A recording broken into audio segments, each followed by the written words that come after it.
নাউজুবিল্লাহ শব্দের অর্থ কি? আমি আল্লাহর কাছে আশ্রয় চাই। আস্তাগফিরুল্লাহ শব্দের অর্থ কি? আমি আল্লাহর কাছে ক্ষমা চাই। আল্লাহু আকবর শব্দের অর্থ কি? আল্লাহ মহান বা আল্লাহ সর্বশ্রেষ্ঠ। মাশা আল্লাহ শব্দের অর্থ কি? আল্লাহ যেমনটি চেয়েছেন। জাযাকাল্লাহ শব্দের অর্থ কি? আল্লাহ তাআলা আপনাকে উত্তম প্রতিদান দিন। আসসালামু আলাইকুম এর অর্থ কি? আপনার মৃত্যু হোক। সালাম আলাইকুমের অর্থ কি? উটের নাড়ি ভুঁড়ি আপনার জন্য। সালাম আলাইকুম এর অর্থ কি? আপনার ওপর গজব পড়ুক। আসসালামু আলাইকুম এর অর্থ কি? আপনার ওপর আল্লাহর শান্তি বর্ষিত হোক। চৌধুরী শব্দের বাংলা অর্থ কি? 4 অঞ্চলের প্রধান। শিকদার শব্দের বাংলা অর্থ কি? জমিদারের সহকারী। খন্দকার শব্দের বাংলা অর্থ কি? ধর্মীয় জ্ঞান সম্পন্ন ব্যক্তি। শেখ শব্দের বাংলা অর্থ কি? জ্ঞানী বা পণ্ডিত। খান শব্দের বাংলা অর্থ কি? নেতা বা শাসক। মৃত্যুর পর শ্বাসযন্ত্র কতক্ষণ জীবিত থাকে? 4 ঘন্টা। মৃত্যুর পর মস্তিষ্ক কতক্ষণ জীবিত থাকে? 20 মিনিট। মৃত্যুর পর কিডনি কতক্ষণ জীবিত থাকে? 26 ঘন্টা।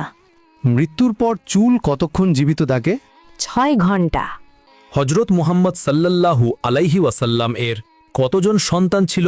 7 জন। জাকারিয়া আলাইহিসসালামের কতজন সন্তান ছিল? 4 জন। দাউদ আলাইহিসসালামের কতজন সন্তান ছিল? 4 জন। সুলাইমান আলাইহিসসালাম এর কতজন সন্তান ছিল? 4 জন।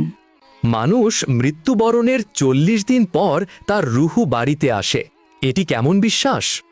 প্রচলিত কুসংস্কার। মাজারে ও পীরের দরবারে সিজদা করার বিধান কি? হারাম। বান্দার কোন আমলে আল্লাহ তাআলা সবচেয়ে বেশি খুশি হয়? তওবা করা। একজন মুসলিমের ওপর সর্বপ্রথম ওয়াজিব কি? তাগুতকে অস্বীকার করা।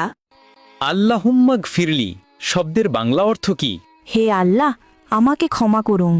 ওয়ারহামনি শব্দের বাংলা অর্থ কি? আমার প্রতি দয়া করুন। ওয়াহদিনী শব্দের বাংলা অর্থ কি? আমাকে সঠিক পথ দেখান। ওয়া আফিনী শব্দের বাংলা অর্থ কি? আমাকে সুস্থতা দান করুন।